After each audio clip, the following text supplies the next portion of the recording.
Ці мусить мужчина служить у войску? Да, сходить отдохнуть на 1,5 года от всего.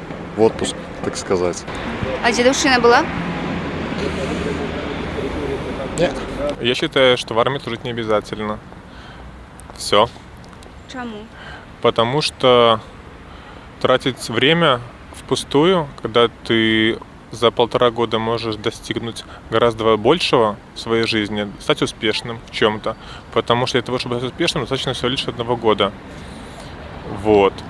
То есть человек должен поставить себе цель и каждый год, и целый год заниматься чем-то тем, что ему действительно важно.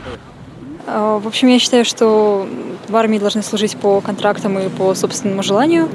Вот, а люди, которые могут пригодиться в другой сфере, должны работать в этой сфере. То есть нет смысла человеку, который окончил высшее образование и может работать по специальности, идти на год в армию, терять квалификацию и вот. Да, должен. Я считаю, что должен мужчина служить в армии, потому что наши мальчики сейчас очень часто, они такие вот, как девочки, у них нет никакого мнения, мысли, они вообще не представляют, что такое взрослая жизнь, живут с мамой там до 30 лет. Поэтому я считаю, что они должны послужить в армии, понять, что это такое, и потом радоваться тому, что они сейчас имеют. Вот.